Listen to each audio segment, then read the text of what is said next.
I'm joined today by the Romanian analyst and author Calistrat Atudorei, who has kindly agreed to come on the long journey across the border to Moldova to be interviewed by me for UK column. Calistrat, you're very welcome. Thank you very much for the invitation. Now, we met a couple of months ago in September 2023 here in Chișinău, the capital of Romania, at the forum, Chișinău Forum, organized by our host today, Iurie Roșca. And it was a great pleasure to receive a copy of your book, America's Plans for World Hegemony, which we'll be discussing in a moment. But first of all, please tell us something about your background, your route to a PhD in political sciences, and how you became interested in the geopolitical questions that you now write about. So, first of all, I have been outraged about the lies that are telling in media and about manipulation. And I started to study the truth, which is the truth beyond the news. And I wrote some articles, and then I consider it's useful to put these articles in a book. And in this way appeared my first book in political science, America's Plans for World Hegemony. Then I wrote another one after 2 or 3 years, the transition of the international system from the unipolar order to the multipolar one. Please show the audience that. It's only available in Romanian at the moment. For the moment, yes. This is the first volume. And this is the second one. And your first book, which we just mentioned, was first written in Romanian but has been translated and is in English. Yes, America's Plans has been translated. Yeah, and indeed I took my PhD in political philosophy, political science, and now I am president of a non-alignment countries forum in Romania, member in Professional Journalist Union in Romania, and I'm a TV producer. I make TV shows with guests in this field of political analysis. Yeah. How have you found it striking a dissident note in Romanian politics? Bucharest, the whole of Romania, seems to be an environment now where it is regarded as de rigueur to toe the line, to be a cheerleader for everything that NATO does. Your country hosts a whole battalion of Americans just on the Ukrainian border. Romania, together with Poland, is becoming a military giant in regional terms, certainly in aerial and air defense terms. And you are sounding a more pacifist and non-aligned note. Have you developed enmity with certain people as a result? Well, we could say so, because some publishers, they did not want to publish my book, the first one.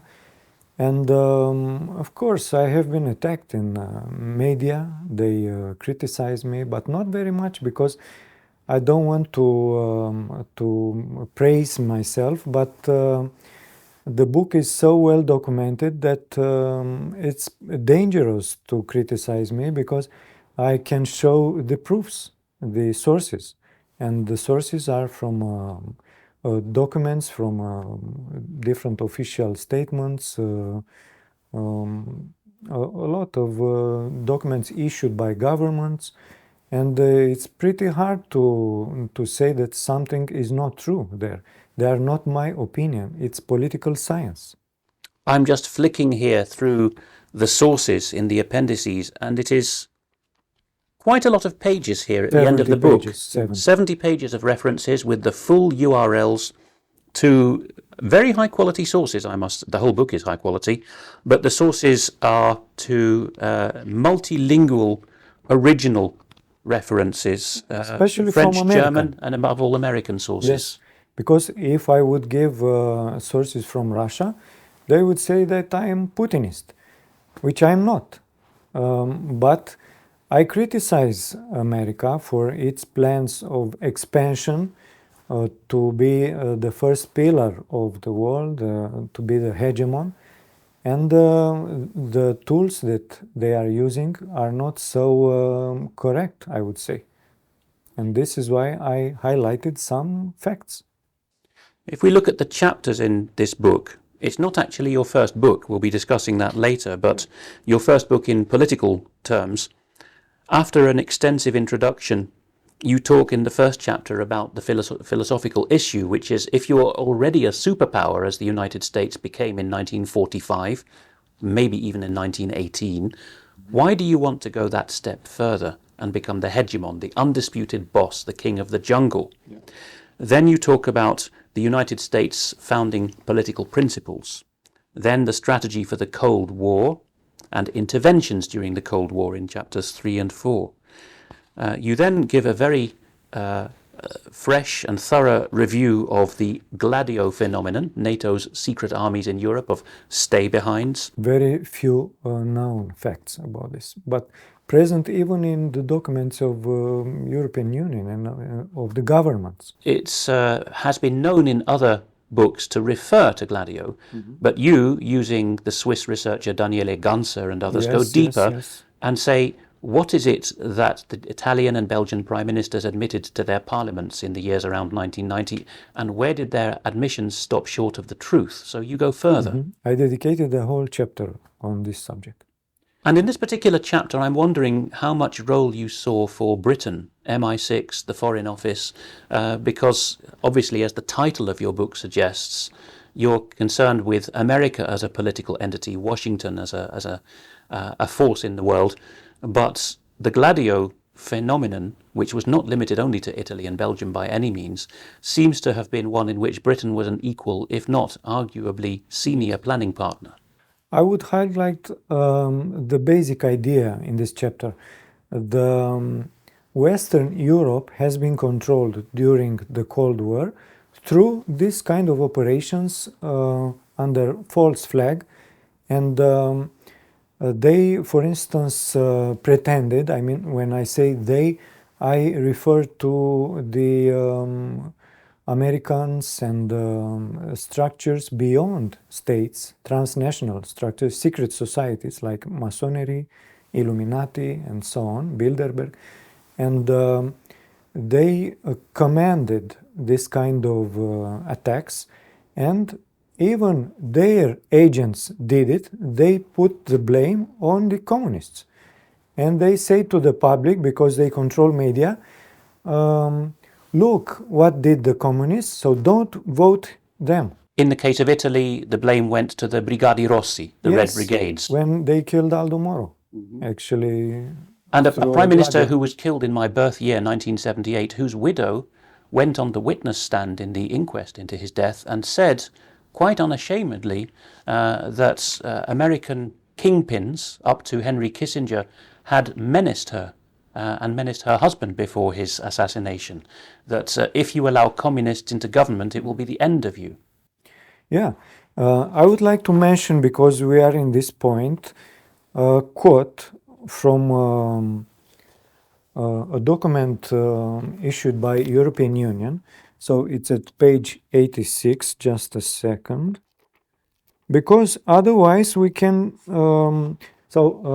people could assume that this is a conspiracy theory or just some opinions. As you mentioned, the wife of that official, maybe he seemed to be, it was an imagination.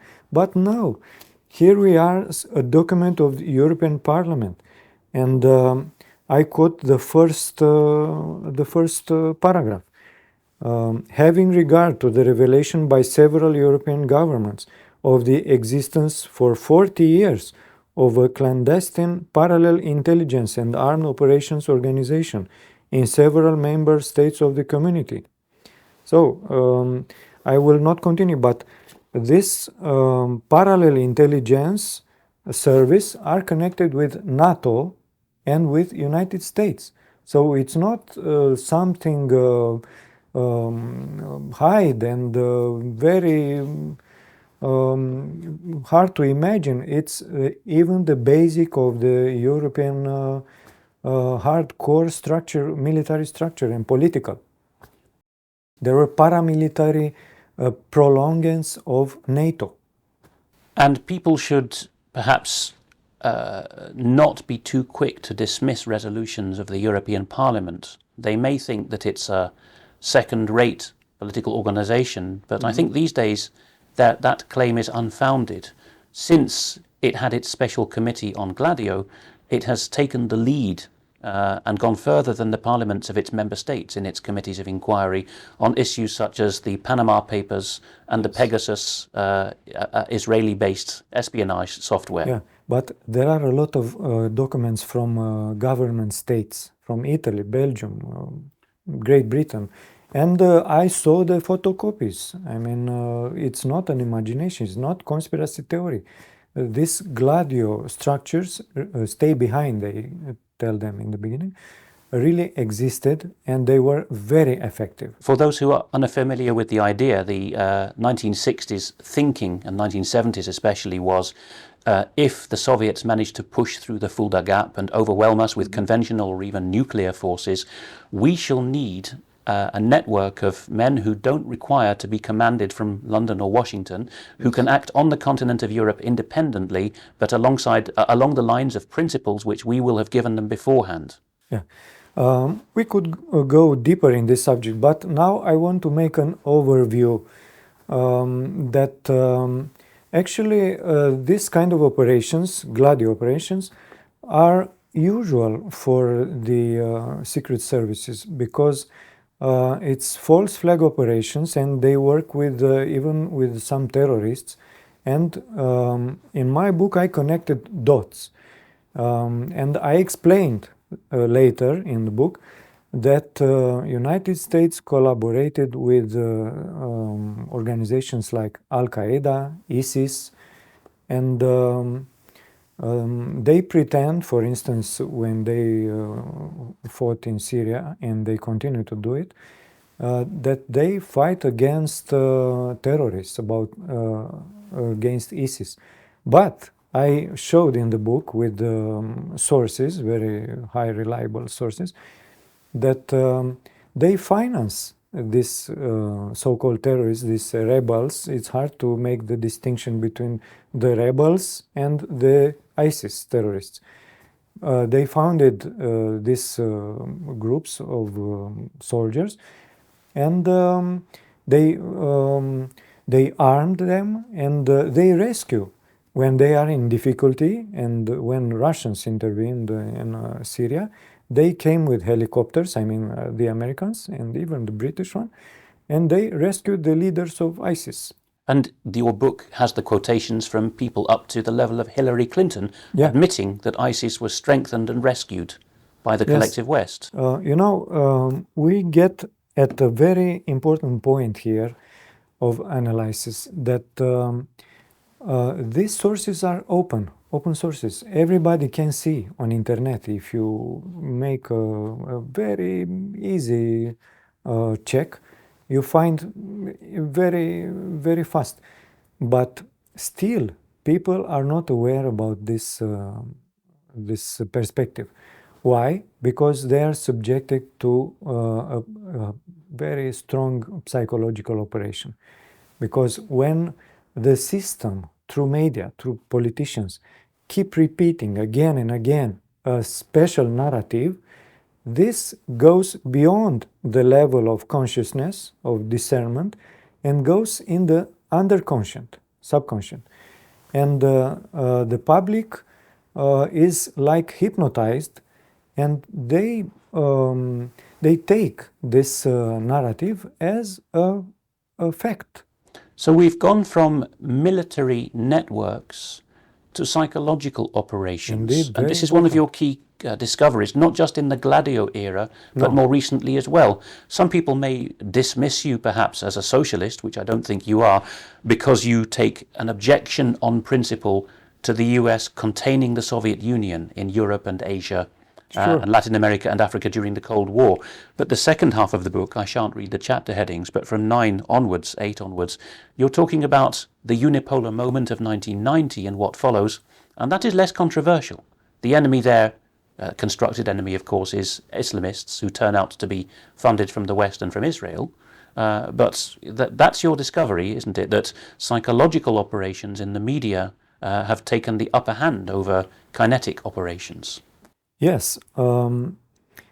Maybe after you finish presenting the chapters, because otherwise we will forget what we are talking about, I will explain this, the importance. Very well.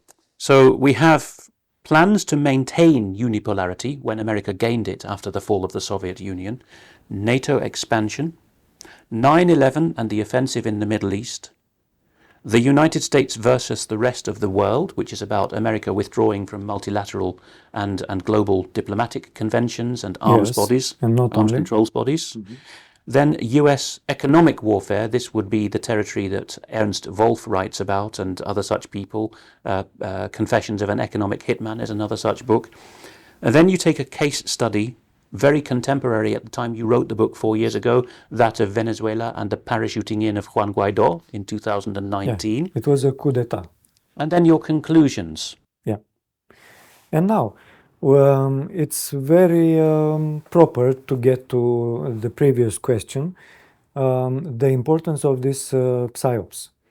So people are controlled through this operation, psychological operations, and not from yesterday or the day after yesterday. It's from more than 100 years. And this is very much connected with understanding the mass psychology. Of course, the globalists have institutions to research this mass psychology, and they know exactly on what pedals to push to obtain an effect. For instance, when you point to emotions and when you keep repeating some syntagmas, some keywords, and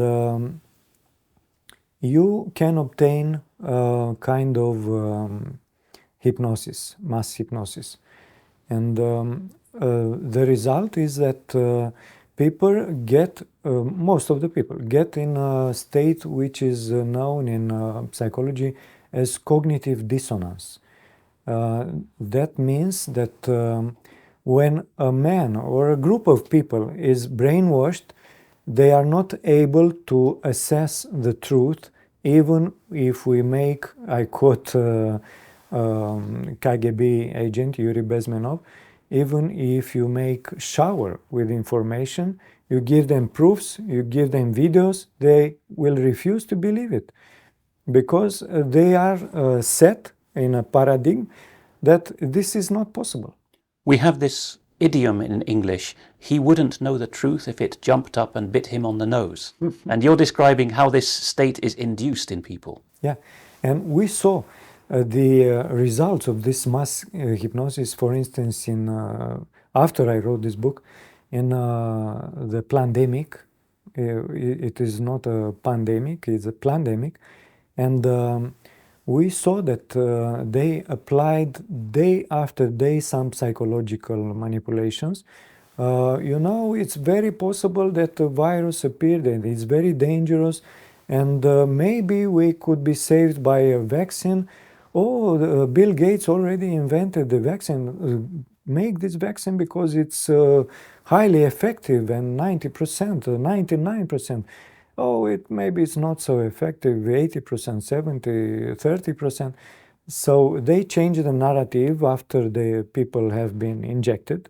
And this is what we call gaslighting, because the next stage is nonsense, you're dreaming. We never said it was 90% effective. Yes.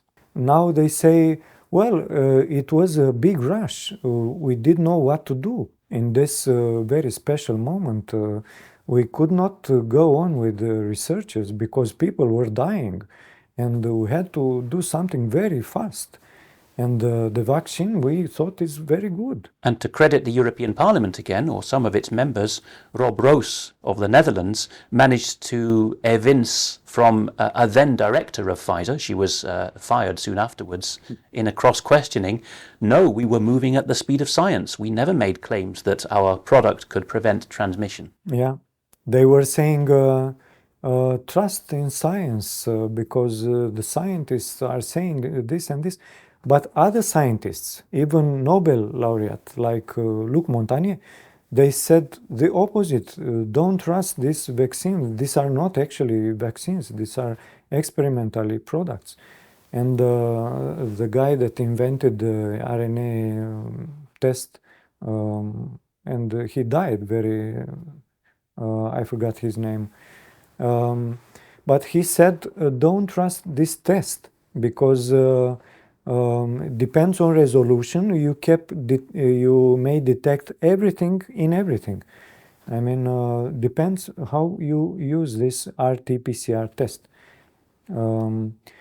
And it was a huge manipulation. And I go back to this psychological operation. Everything is a psychological operation in the system, even the education system, how you manage the history, how you teach students in schools, in universities.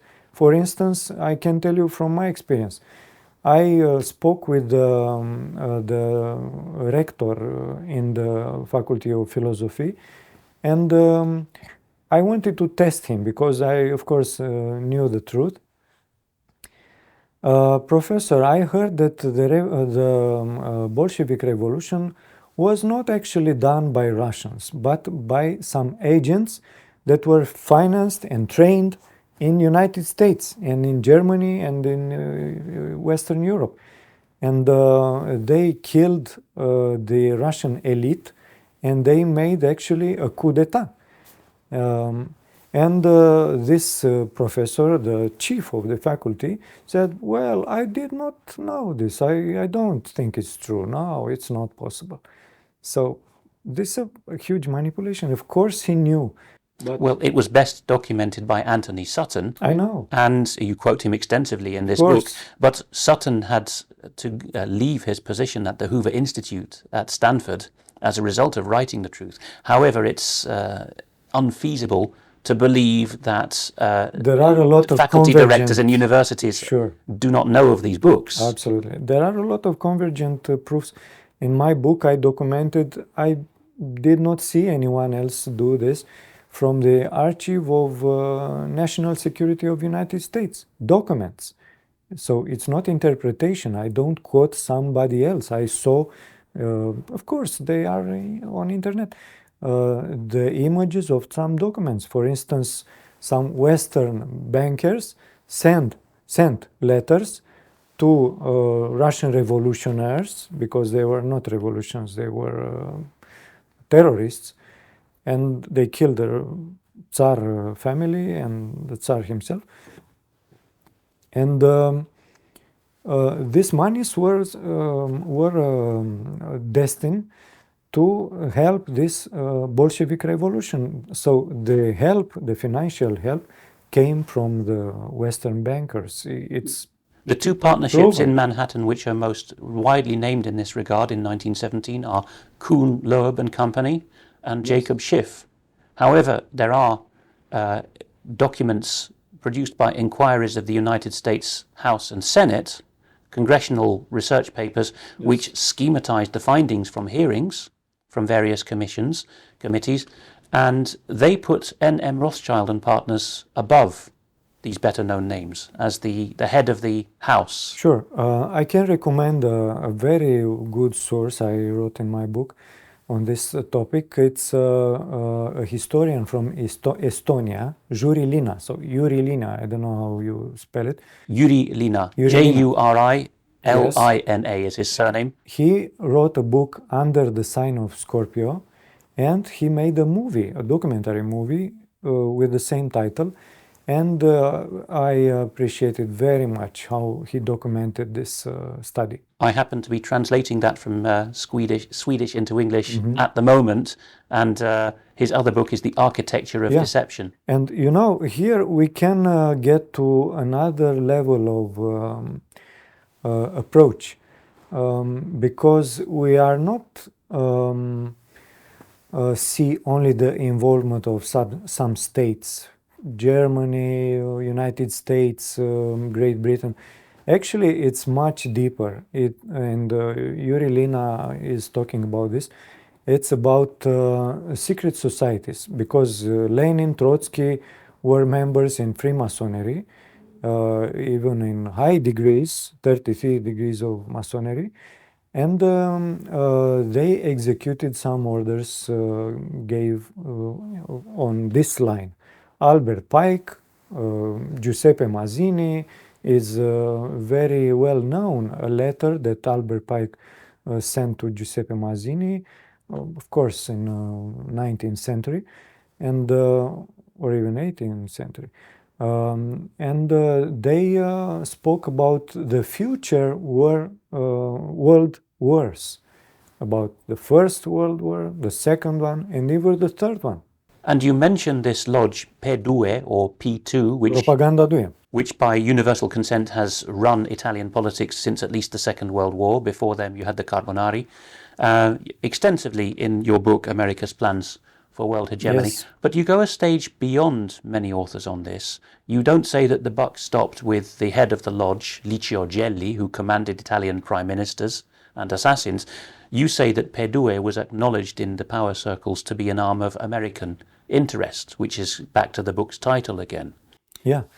Actually, in the final part of the book, at the conclusions, I told you the book was meant to be an ABC. So I started with some basic things to not shock the public from the beginning, but in the end, I went to some deeper level, and I spoke about these secret societies. And indeed, in a section of the conclusions called America Became the Armed Force of Globalists, I explained that the world is ruled by secret societies that are transnational. So the globalists are not necessarily anchored in United States or in Great Britain or somewhere else. They are everywhere, and they are coordinated within or through these secret societies. And they do not care about America or Italy or Great Britain or Romania. They care only to inflict, to establish a world government, a new world order, and to rule in a tyrannical mode. And you suggest strongly that in our early modern era, we in Britain became host to this way of thinking, and that these forces induced Thomas Hobbes to write his revolutionary political philosophy entitled Leviathan, the beast that brooks no opposition. And you mention that right at the end of that last section of your conclusion, Yes. that dethroning Leviathan is now beginning to happen. And you write, nowadays, when the American globalist power is increasingly challenged, it seems that the neocons of the deep state have come to a great impasse. Either they accept peacefully the entry into a new era of multipolar relations, or they will play their last card of chance to achieve global hegemony. You then mention growing concern and opposition in the United States and the West to American hegemony. I would like to highlight a very important idea that actually is completely dismissed. Is not people are not aware about this. In official statements and in when we learn international relations in university, we keep saying that the main actors, this is the term in the language of analysis, the main actors are states, which is not true. The main actor is this globalist actor, these transnational societies. They keep making the plans and to change the history from at least 200 years. They make coup d'etat, they make revolutions, they make wars, The French Revolution was very much controlled by secret societies, and there is Indeed. a whole stable of French authors who have come across this now. Their how do you say, front speech, liberté, fraternité, égalité, égalité, liberté, fraternité, or die. This is not mentioned, this final part. I just happened to be sitting next to one of Yuri Eroshka's books, Les Guerres de Vendée, the war in the Vendée. All the conservatives and Roman Catholics in West Central France who wanted to continue a moral traditional life were bayoneted, thrown into the sea, unspeakable horrors. You see, I think the role of the real analysts, which are us, for instance, I consider that we are the real analysts, to change the paradigm, to say the real history. And people need to know the real history, not the narrative which is delivered as a hypnosis to the masses, that the French Revolution was the first step to Illuminism, and the civilization started from there, and great poetries and writers. And no, they planned to get rid of kings and aristocrats and God, to make the society cut the connection Three with God. things: class, religion, and private property. And in fact, the family, all four. And you can see this in Plato as well, but it resuscitates in the French Revolution. They have protocols. I mean, these secret societies in Romania, and I think not only, are pretty known, the protocols of the Wise of Sion. And there are many documents, the protocols of Toronto. And they keep saying in a hide mode which are their plans, but because the power of the media is so strong and of university obey to the system, people are not aware. They are keep staying in this cognitive dissonance, and we need to repeat again and again, like they do, but we have to repeat the real version of history to explain what is with the French Revolution, Bolshevik Revolution, 89 revolution in Romania, because it was another coup d'etat here, and a lot of Arab Spring revolutions, many others. And I wrote in my America's Plans. One of the indications that secret societies were running gladio rather than states or agencies is the testimony given by one of the members of the Belgian stay-behinds, who are associated with horrible massacres, the one known in France as Les Turcs du Brabant, or in Dutch, the Bende van Nevel, which was shooting up a supermarket to create panic. They managed to interview for BBC Two Time Watch in 1992. You can easily find it on YouTube if you search for BBC Two Time Watch Gladio. Interview a man who had been a youth in that movement at the time, and he testified that membership and recruitment of this deniable gladio organization was, as he put it in French, par parrainage. And this was mistranslated in the BBC subtitling, probably by accident, as far as I can judge. The subtitles were usually excellent in that era, but this was misheard and subtitled as "we were put in groups of the same age." But parrainage means by being sponsored. Mm-hmm. Somebody had to vouch for us, which is the operational model of a secret society. Yes, amazing.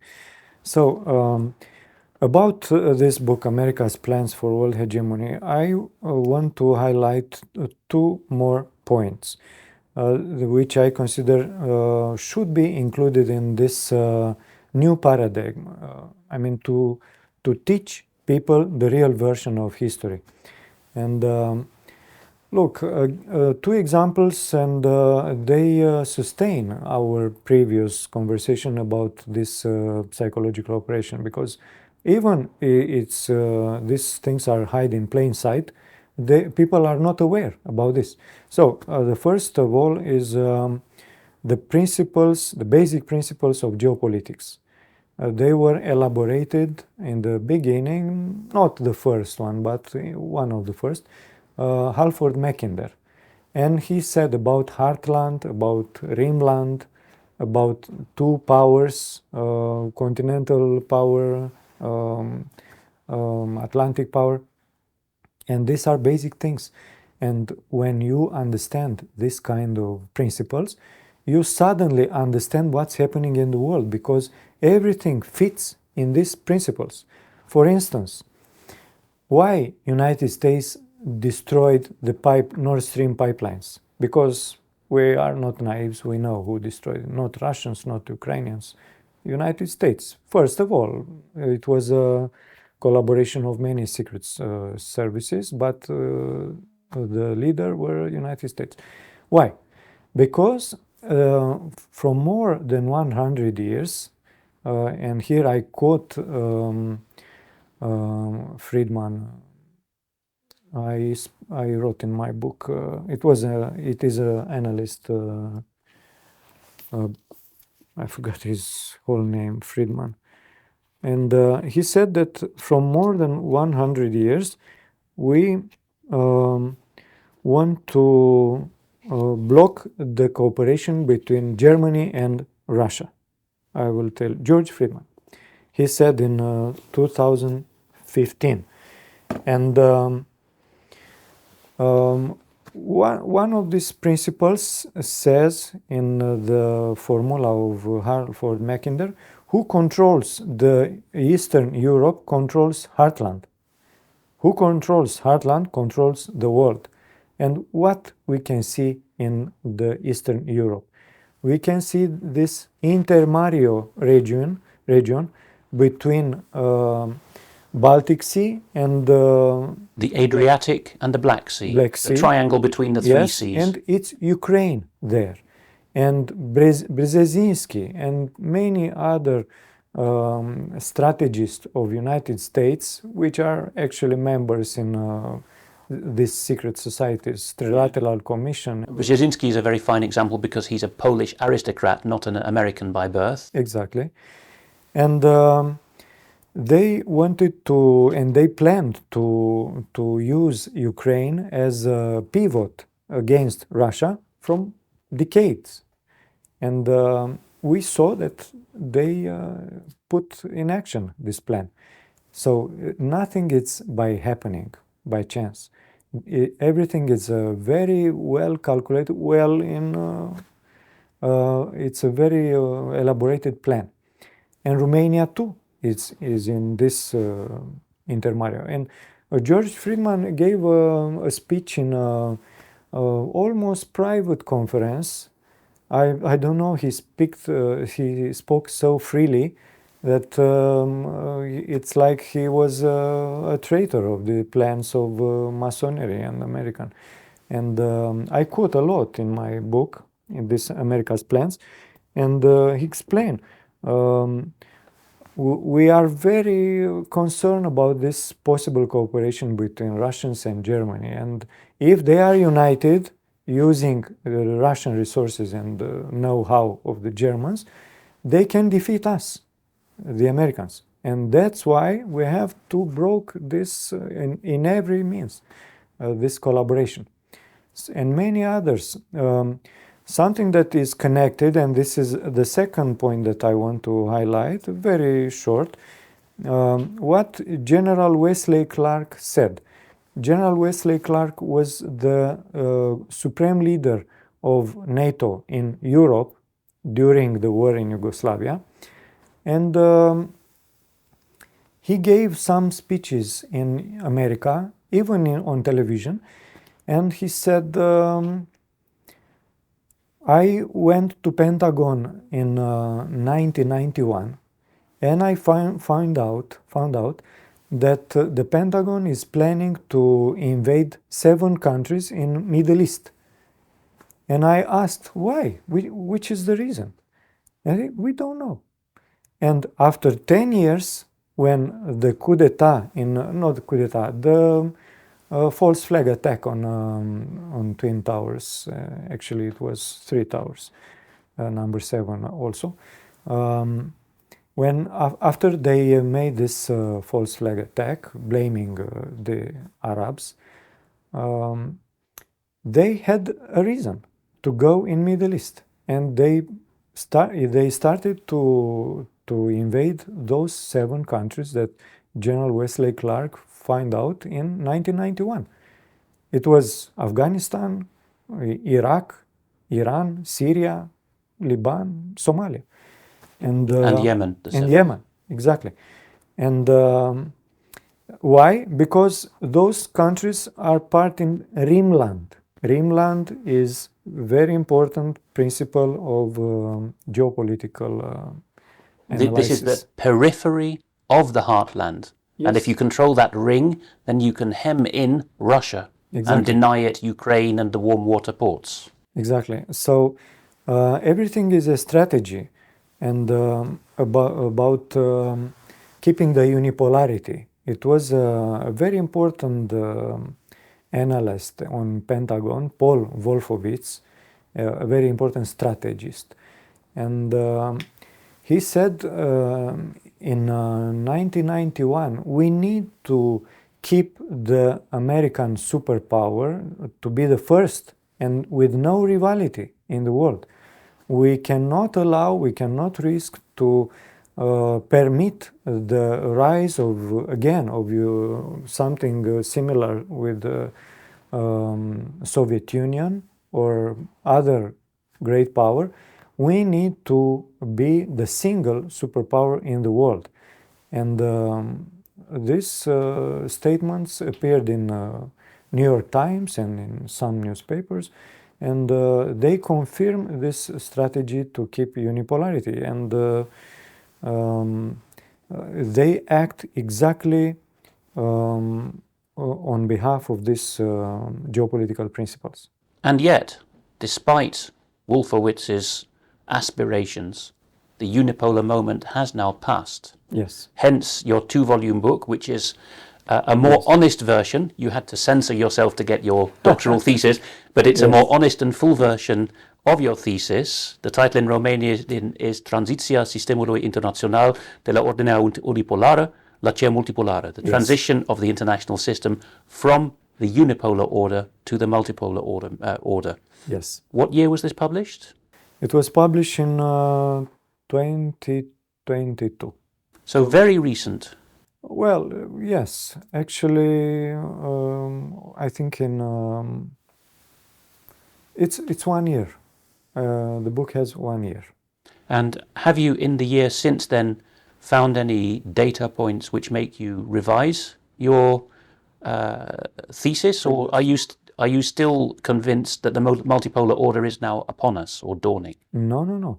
The unipolar order is gone, and I can say that the second book in geopolitical analysis is a continuation of the first one, America's Plans for World Hegemony, because when I finished this book, America's Plans, it was in 2019, and the unipolarity was still on its role. I mean, the Russia started to be a superpower on military point of view, because maybe it's useful to explain a bit this international order. And the international order is considered by the number of superpowers. When you have one single superpower, you say that the international system is unipolar. Because there is one magnetic pole to which all other interests are drawn. There are some requirements. Because when you have a single superpower in a necessary mode, you don't have to have in an international system major powers, only medium powers. So it's a lack. It's a gap. This is America's 20th century strategy against Britain, its ally. Yes. And Britain's strategy against Russia and the Soviet Union, at times its ally, is to make sure that by being close to them and by being the junior partner and the one that does more fighting and the one that loses out economically, these countries will never have navies that rival the US interest. And this is convergent with what I said before with Paul Wolfowitz. They do not allow to have rivals. I mean, not a comparable competitor. The gap has to be so big that you have a superpower and then no major power and only medium powers. So Britain in the 1890s, America since the 1950s, have a naval concept of a two-power superiority, that you can take on Germany and Russia, for example, at the same time and beat them both. Yes. So things did not go as America wanted, because Russia get to the point to be a superpower on a military field, and starting with 2015, when they intervened in Syria, they blocked this expansion of United States in the Middle East, because let's not forget, Syria was on the list. It has to be conquered like it was Iraq, Libya, Afghanistan. I remember interviewing our former ambassador in Damascus, Peter Ford, a very honest man, skeptical about our establishment, who voiced this. He said nobody should think that President al-Assad Jr. was a madman for taking the path he did around 2010, 2011, in responding to the provocations, because he knew jolly well from the WikiLeaks of cables that from 2006 onwards, the United States were saying, when we have subdued the Iraqis, Syria's next. Of course. They wanted to kill Bashar al-Assad, the same with Saddam Hussein and Muammar Gaddafi. It was the same pattern. I well remember the demonization of him in the press in 2011. How could this awful, terrible butcher be such a civilized and almost British man? And the chauvinism was such that it was held to be incongruent that he and his wife spoke civilized British English and had a medical understanding. And they did the same with Milosevic, the president of Yugoslavia, because Yugoslavia was in a non-alignment movement. I told you I am the president of non-alignment movement in Romania. And for our younger viewers, there was once a bloc of 77 countries during the Cold War, the NAM, Yes. the non-aligned movement. Yes, indeed. And Ceausescu was veering towards that in the end, wasn't he? Yeah. And Yugoslavia was one of the founding members, and they was positioned in the middle between the sphere of influence of United States and the sphere of influence of Russia, and they wanted to be independent. In the end, the Warsaw Pact and Comecon, in an economic sense, had lost the whole Balkans, hadn't they? Because between Tito, Ceausescu and Hoxha, there was no Balkan power that was reliably in the Soviet communist camp by the 1980s. Yes, and as we all know, it was a coup d'etat in Yugoslavia. They used some paramilitary organizations, as I told you, with Gladio, in almost the same method. They organized a revolution, like in Ukraine in 2013-14, and they controlled the media and the public. And they keep saying that Milosevic is the new Hitler, the butcher of Balkan. It's remarkable that you are able to pronounce his name correctly. None of our political and journalist class have ever bothered. Even when putting him on trial in The Hague to pronounce his name, they all say Milosevic. And at one point his defense team made a point of this. Can you please at least get his name right, Milosevic? Milosevic, yes, it's easier for Romanians because we are speaking like this. We are related with. But in a linguistic sense, it is what we call a tell. It's an indication that the man is not regarded as a human being. Wow. Mm-hmm. I didn't know. However, we can see this pattern everywhere, and this is what they wanted to do the same with Bashar al-Assad. And I was telling about Russia. Russia became in 2015 a superpower on a military level. Because what is a superpower? A superpower is state which is much more powerful than all the others on three domains. First is political, then is economical, and then military. In that order of priority? Well, not necessary, because many times the military is the most important one. As you know, it's a famous quote, the war is a continuation of politics with other means. And, Clausewitz.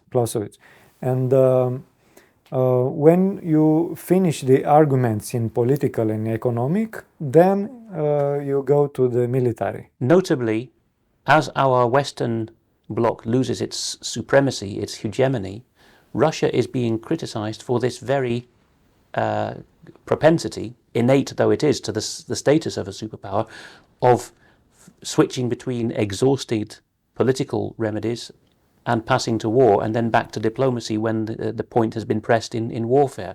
We're told that this is uniquely dastardly and suspicious and underhanded and Russian, but it is in the Clausewitzian or the West Point model exactly the same.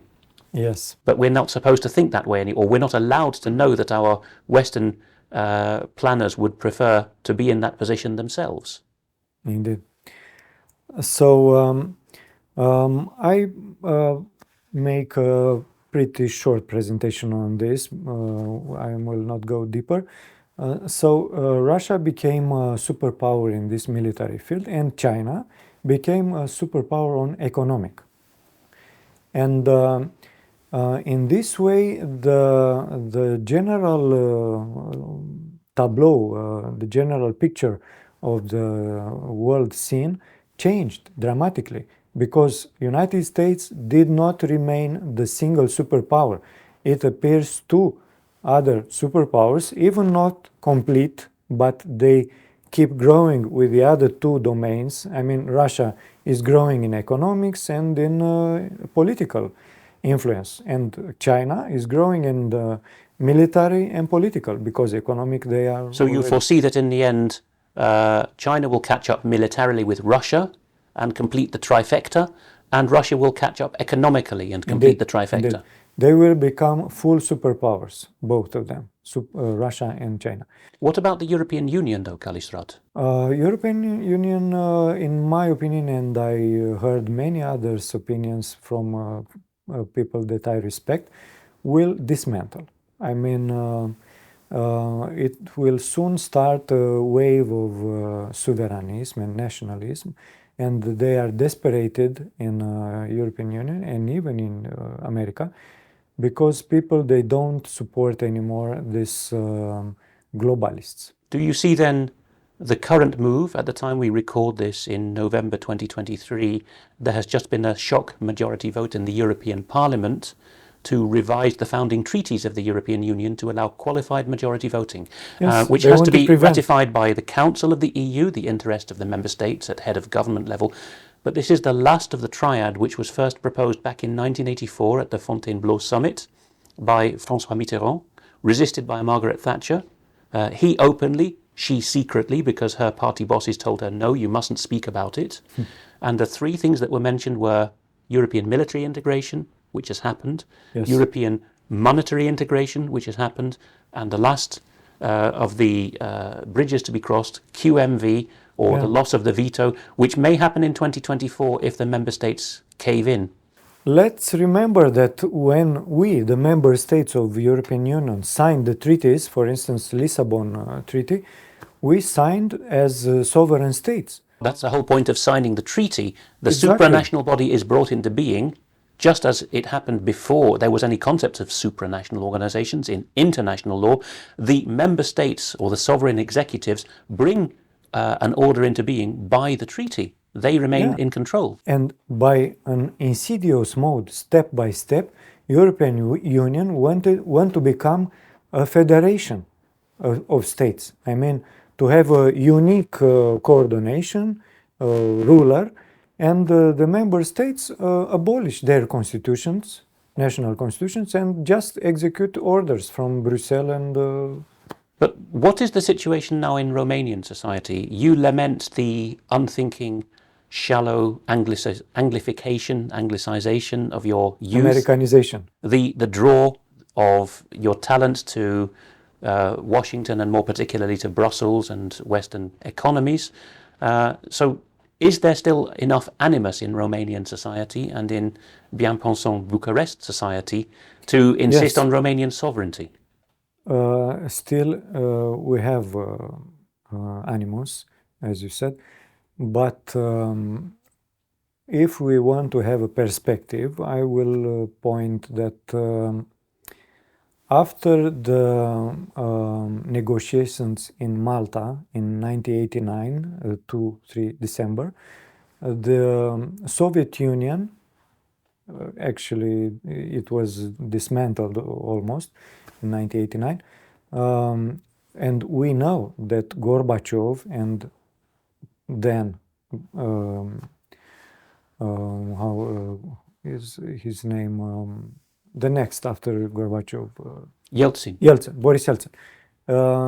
They were traitors of Soviet Union. Even Putin or some other leaders from Russia, they consider that Gorbachev and Boris Yeltsin were traitors because they collaborated so much with Americans, and they gave up the national interests of Soviet Union.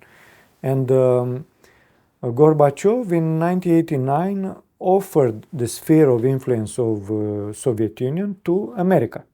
And then it was the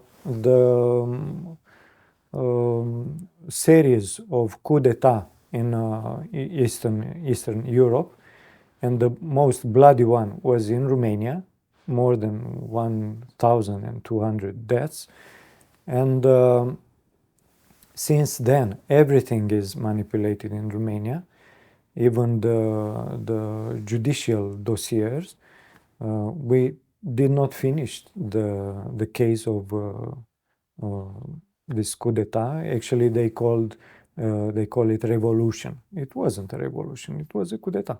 I became aware very quickly in the 1990s, although I was only just a teenager at the time, from Romanians that they claimed there had been a show of a revolution. Yes. Ion Iliescu's people had included many who had served under Ceausescu, who may be loyal to other interests besides the national interest of Romania.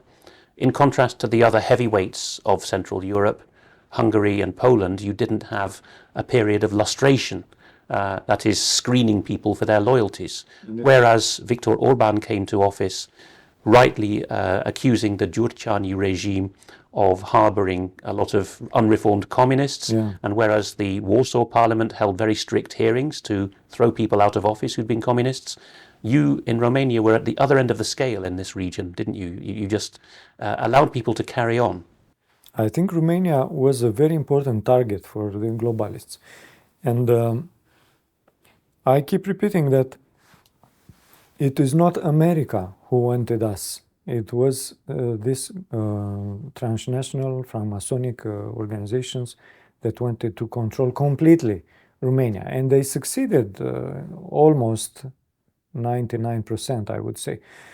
And they started to use the so-called soft power, not hard power, which is worse and economic worse.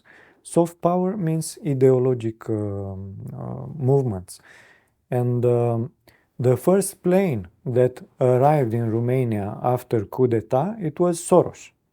And he came with a lot of monies, millions and millions of dollars, and he organized the open society in Romania with the greatest intellectual in Romania, Liceanu, Patapievici, and many others. And they took the brains which could be corrupted in the Soros schools, and they put them in the leader position in Romanian society. Do you then consider that George Soros had advanced knowledge of Ceausescu's downfall? Yes, of course, because everything was part of a plan. Gorbachev announced Ceausescu a few months ago that we are probably not seeing anymore again. We all remember his frightened stare on the balcony as he realized what he called a provocation was going on against him. So he was perhaps the last to know what was going to happen. He had fallen out, of course, with the Soviets, even in Brezhnev's time. Yeah. There was a famous incident where he came here to where we are, the former Soviet Republic of Moldova, when it was a Soviet republic, and spoke to the Moldovan people. And Brezhnev said to Ceausescu afterwards, "Do you see now that there is such a thing as a Moldovan nation?" And Ceausescu replied, "The trouble is, my dear fellow, I spoke to them in Romanian." Mm-hmm. And after that, of course, he parted company with the Soviet Union. I think it's useful for your audience to know very briefly something about the involvement of secret societies of other countries in Romania. They started in the hard manner in 1970s. And it was mainly KGB.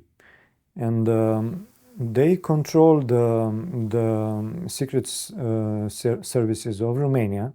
They managed to control. And in this way, they started to play a double game. The first game was with Ceausescu. They started to lie him that people love you. They love you very much. You are the hero of the country, the best ever in history. This was odd because he had only recently decried the personality cult of the Kim dynasty as unbecoming of a socialist country. And the next thing that happens is he is proclaimed as the genius of the Carpathians. So you see a KGB hand in this, do you? Yes, because they organized manifestations with huge amount of people on stadiums and in the markets and places. And they all saying Ceausescu, PCR, stima noastră și mândria, all kind of things like this. And Ceausescu started to believe that people really love him. And the second game, the second play was with the people. They started to tell people through radio posts, emissions, like Europa Liberă and Vocea Americii, Radio Free Europe from Munich, and Voice of America, that all the Romanians were listening in the evening on secret because it was not allowed official. And these radio broadcasts are saying that Ceausescu is a megaloman and he want to gain more money and you are his slaves and he want to kill you. And people started to be extremely angry. And so psychologically, in terms of the Tavistock Institute of Human Relations and the others like this is a strategy of tension, isn't it? Indeed, very well pointed. As Gladio is the classic example. Exactly. You always can control masses if they are in frighten and in tension. And you have to point to enemy. And on the last day of power in December 1989, Ceausescu himself was under tension in order to topple him. Actually, I don't know which is your perception about Ceausescu, but even in those years, we saw him like a tyrann and we hated him, really. Now we realize that he was a patriot. Even he was maybe naive because let us not forget that Romania was the only country in the world who managed to pay all the debts to FMI. The IMF. And why? Because Romania took a loan from IMF, and the industry of Romania get a huge expansion, and we really built very important objectives for our industry and agriculture. And Enver Hoxha in Albania famously said, "I will not take a penny from the IMF," and was criticized as impoverishing his own people and condemning them to use third-rate machinery. And in 1984, IMF doubled the rate of the interest. And Ceausescu realized it's a trick, and he said, well, okay, if you play like this, we will pay you all the debt in advance. Whereas your neighbours, the Hungarians under János Kádár, stayed in the deal, and then the IMF managed to wreck their economy during the transition. Yeah. But it was a tool of control of the nation, because with this tool they can impose politics and the rhythm of the country. And Ceausescu was not pleased with this, and he broke the relations with Soviet Union, with IMF, and he attracted the outrage, the hate of the Western society, and they made a deal, I mean the Western with the Soviet Union, with KGB, and on December 89, many secret services from the foreign powers, they collaborated to overthrow Ceausescu. Some comparable notes there to what happened with the Entente Cordiale in the 1900s, when the arch enemies, Britain and France, for the first time agreed to ally, and the purpose of the alliance was to crush the upstart Germany. And later on, the upstart Soviet Union got the same treatment. Yes. Until the very last moment, it seems that our elite and the Nazi elite were planning together to crush the Soviet Union until the tables turned. So we see how this game is played. Indeed. But Calistrat, we have to get into solutions at the end of this interview. But let me first finish the answer with this situation with Romania, because I spoke about the past. Now I want to say a few words about the present. So now we are in the sphere of influence of the West, America, European Union, and unfortunately the young generation is brainwashed, and they are talking in English. They look only at the American movies, American music. In all the malls and shops in Romania, you can hear American music, which is on a very low quality. It's not art, it's trash music. I cannot call it music. And people in Romania don't learn the real history, the real art, the real culture of traditional Romania. They now started to learn about Holocaust, the history of Israel. They don't learn the history of Romania. I mean, mostly something else, but not the real, the deep history of Romania. Only lies, and in this way you see the soft power of United States and the globalists managed to make Romania a colony. But the fight is not finished, because we are some journalists, some activists, some intellectuals that we keep the flag up. So few journalists in Romania keep sustaining the flag of nationalism and telling the truth, and people are awakening in masses, and it's part of the general current of awakening in the world and in Europe. A lot of sovereignists are coming. And I think next year at the elections we will have a lot of surprises. Are you thinking of the European Parliament elections of 2024 or your national elections? National. European Parliament is confiscated by the globalists. I mean, I don't expect surprises there in a positive point of view. And I want to give an example of the real understanding of history, and people are electrified.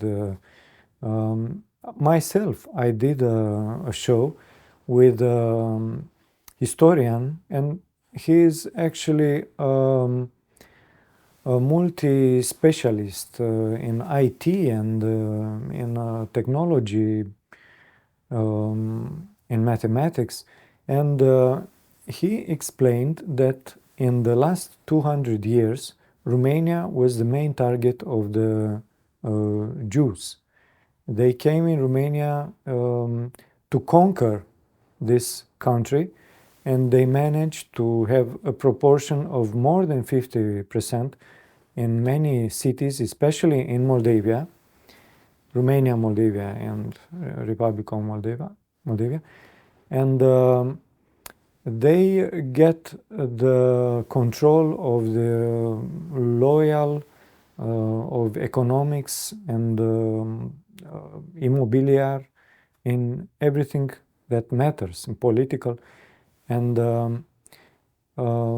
the happy ending for us at the moment was that in 1948, when they established Israel, many of them left without prejudice. I mean, the Romanians did not kill Jews, and they did not harm them, but still they accuse Romanians that they did Holocaust. And now people understand in Romania, and this man that I spoke about, his name is Ivan Roșca, is a similarity of name with Yuri Roșca. They are not related, but just a similarity of name. He made an instrument which is called Fresca, and you can access through a matrix of information a lot of quotes about 1,000 authors. Many of them has been eradicated from Romanian culture, that they documented the invasion of Jews in Romania. And now we have the same situation. Romania is controlled mostly by Jews, and we have an opposition of party that are telling the truth, but we also have a control opposition, of course. It is a party called AUR. AUR, which also is your word for gold. Yes, and it is the acronym of Alliance for Union of Romanians. But only the title is nice, because the consistent of the party is pro-Israel, and people in Romania started to understand. And I hope and I think that at the next elections next year, the Romanians will choose strongly national orientation. Okay, and now I finished the situation of Romania, and I would like to say, if you agree, some things about a continuation of my books. This I'm very keen to hear, because you already mentioned the word awakening, which suggests something psychological or spiritual going on. And I'm aware that before you wrote any geopolitical books, you wrote one about what we call, by acronym, UPARTs, out-of-place artifacts. Yeah. And I don't know how influenced you were by the book Forbidden Archaeology, which came out about 30 years ago. Yeah, I read it. What's the title of this first book? The title of my first book is written, the title is The Forbidden History of Mankind. And I wrote it with a pseudonym, Marvin White. In Romania, the book is already famous, but they don't relate the content with myself. So they assume it's a Romanian translation of a book written in English. Yes, but actually I wrote it. But if we want to discuss about this, there is something else before. And what I want to underline is that when we analyze geopolitics, we can formulate different theories. That we go to multipolarity, maybe we go to the world government, and China and Russia are playing the same stage operation with the US and with globalists, with Freemasonry, Illuminati. This is an interpretation. The other one is with a real multipolarity. But I think for a general public, this is not so important. What is really important is what to do ourselves, each of us. because first thing you can notice when you make geopolitics is to understand the existence of this globalist actor, and the main activity of this globalist actor is manipulation, psychological operation. And here comes a question. Why some people can be manipulated and some others, like ourselves, cannot? And the answer goes from mass psychology to spirituality. And in my opinion, the answer is like this. Common people can be manipulated because their level of consciousness is at ego, the false I.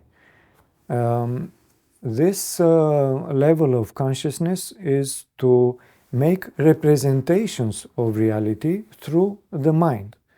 So you don't get a real contact with reality, you have only representations of reality, like a map. Only perception. Yeah, only perception. And the perceptions can be manipulated with suggestions. When you keep repeating Slava Ukraina, wear mask, go to vaccinate, and again, hundreds of times a day. In Britain we had triplets: hands, face, space. Stay at home, protect the National Health Service, save lives. Triads. Yeah. It's just a few examples, but there are a lot, and they use it all. And they keep using from, I told you, in my opinion, from 200 years. And people that are at the level of ego is like a computer. They can be programmed with suggestions, with key words. Actually, I mean, I refer even to the public. We saw movies like American Trans or some others with agents in sleeping. I mean, they did not know they are agents. But when somebody else come and tell few apparently incoherent words, something happens in the mind of the latent agent, and he awake. And this is not fantasy anymore, because there have been so many Mind testimonies control. corroborated now that Satanist ritual abuse, as well as Yes. secret agencies' dissociative personality techniques rely upon this. Yeah, and they work with psychotronic devices, and some children were kidnapped and programmed in laboratories, secret laboratories, and they erased the memory, and they keep these agents latent. But with some impulses like this, with some key words, they can be awakened and they can commit murders and some other horrible acts. I believe that this was one of the things which was whistleblown about by your most famous defector, the head of the Securitate, Ion Mihai Pacepa, Yes. who defected during the Carter presidency, who is most famous for talking about the question of disinformation. The term wasn't known before his defection, but I believe he also talked about mind control agents. Yeah, there is a book, America in Trance. Do you mean The Transformation of America? Yeah, exactly. Yes, by Cathy O'Brien. Exactly. And then the sequel is Access Denied for Reasons of National Security. He wrote the book all together with an ex-CIA agent who saved her. A benevolent kidnapper who managed to deprogram her in secret. Yes, indeed. And unlike some testimonies in this genre which tend towards the fanciful, this one is extremely consistent and well corroborated. Kathleen was agent of presidents, United States in presidents. the Reagan era. Yes. And he was used not only as sex slave, but to transmit messages. Yes. And he had this capacity. If you gave her a book, and he is in a stage of trance, when he reads the book only once, he memorized perfectly, and then she can deliver the message entirely to another person without any possibility to be corrupt, the message, or stolen. or intercepted. And the situation is much wider and much dangerous than the existence of these agents, because it's at the level of the scale of masses. This is why the notion is so vehemently attacked, and why so many people take pains to debunk the idea of Satanist ritual abuse or multiple personality disorder, because if that is believed at the extreme sharp end, that people can be so totally controlled in this way, then people will realize that in a softer, more generic way, the majority of the population is being suggested, is being made biddable. And we can't have, or the controllers can't have people thinking that that's a possibility. I'm sure that most of our audience heard or saw the rituals made at the inauguration of CERN, of that tunnel in the Gotthard Tunnel in Switzerland. Yes, in so Switzerland. Two examples in Switzerland, where the globalists made rituals at the beginning of some Olympic Games, and the rituals had absolutely no connection with the sport and that games. It was actually predictive programming of masses through media. We had a notable example in the 2012 London Olympics, where there was a sick show of dancing patients. Yeah, they put seminals in the underconscious of the masses with what is about to come in 2019 with this pandemic. So when people are hypnotized, even if they don't realize, with some seeds that are put in their underconscious, subconscious, when things are happening by chance, apparently, they accept it because they were already programmed. It's almost become a saying in American English, I've seen this movie before. Yeah, and Hollywood, exactly this is what they are doing with pandemics and aliens and all kind of stuff. So, all this can happen and people can be programmed when they are like computers, like machines, like programs of computer and at the level of ego. But we can do something else, and we can go to a higher level of consciousness, which is called in some interpretation the awakening of the soul. What does it mean? Awakening of the souls means to have the connection with God, with the harmony of the universe. Because at the level of consciousness, and the science is telling us this, we are all connected. The consciousness is not just a product of our body. The consciousness is a matrix for the body. When we fix something in our consciousness, we can transform and heal the body. A term which has become increasingly common in intelligent discourse now about the social phenomena is egregore. The idea that there is a mass consciousness. Is connected with the studies of Rupert Sheldrake about the theory of morphogenetics. And there are a lot of examples. I mention only one. For instance, 100 years ago, Kirlian, husband and wife, they made some experiments, and for instance, when they cut a leaf, a quarter of a leaf, and they photograph the aura, they notice that the aura is still entire, even if the leaf has a quarter off. Why the aura is entire? Because the aura works like a matrix. So the aura is not a product of the leaf activity, biological activity of the leaf, but otherwise the aura is like a matrix, and this is why the physical projection appears.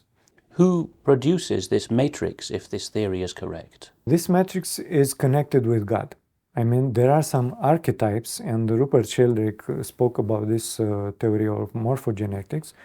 All the species has some information field, and this is why There are some famous experiments with the monkeys, the theory of 100 monkeys. I'm sure you know. In English, we tend to refer to it as the 100th monkey. Indeed. And with the mice, the information could cross the ocean. They made some experiments in Great Britain, and when they repeated the experiment in the United States, the mice is there, they already knew. This one is better known than some of the others in this field. Indeed. And it's the same with the people, with the humans. Because when enough group of people, enough amount of people understood a lesson, the message, the conclusion of the lesson is transmitted to all mankind. And the lesson we need to understand is this connection with God. And if we get to this level to awakening the soul, we have this direct connection with God. We cannot be manipulated. We have a light in our soul that vanish the dark. And the dark side can control us only if they keep us in fear and ignorance. And that's why they want to destroy the moral values of nations, the spirituality of nations, the cultural values, because all these are making the soul vibrate. And if we are dead inside, cold, and we have no emotion, high emotion, we can be very easily manipulated. But when we have a goal that transcends the existence of the matter, I say this in principle, I can give my life to this goal, to this objective, without hesitation, because I do it for God, I do it for a principle, for an idea.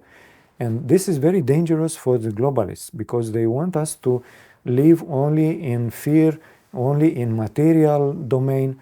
What I'm going to eat tomorrow, what happens if they cut my account in the bank. It is remarkable that in the Sermon on the Mount, the Lord Jesus Christ told his disciples not to worry beyond today. Indeed.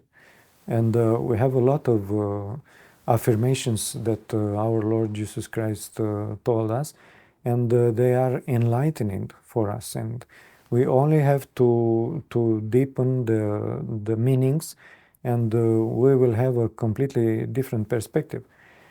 So this is what I consider people has to make to have this jump for ego to soul. When we are at the level of consciousness of soul, we are in direct connection with God, we understand the purpose of our life, and we have no fear. When we live in ego, we are at stage, it is called to be like an atom. The existence is atomized. We are all separated. I'm an atom, you are an atom, everybody are atom.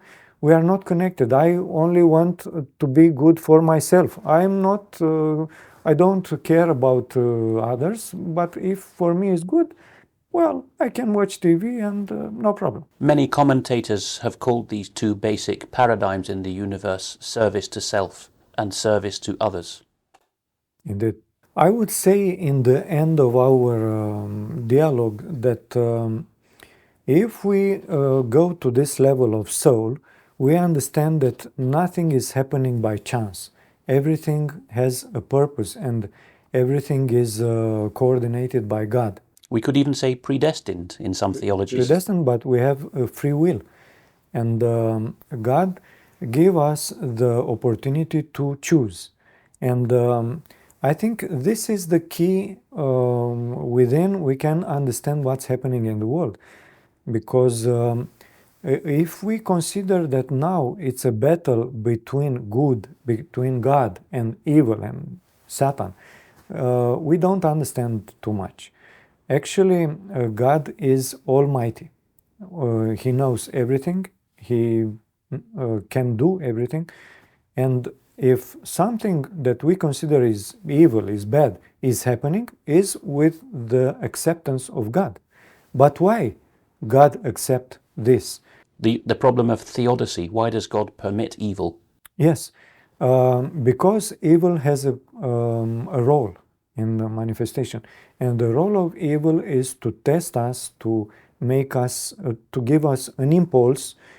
And when we fight with these problems, we transform ourselves. And I consider that humanity is at the end of a cycle, and this is what I wrote in my first book, The Forbidden History of Mankind, because, as you said, with the parts, outside out of place artifacts. There were some objects, even big, huge objects like pyramids on the bottom of oceans. And Yonaguni is a famous one. yes, and they were constructed thousands of years, tens of thousands of years ago. And we can ask ourselves who built them.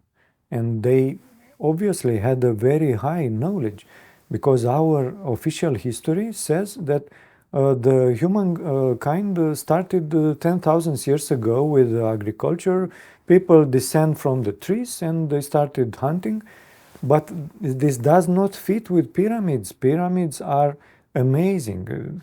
We have no time now to discuss more about this. I visited pyramids, and it's a huge knowledge there.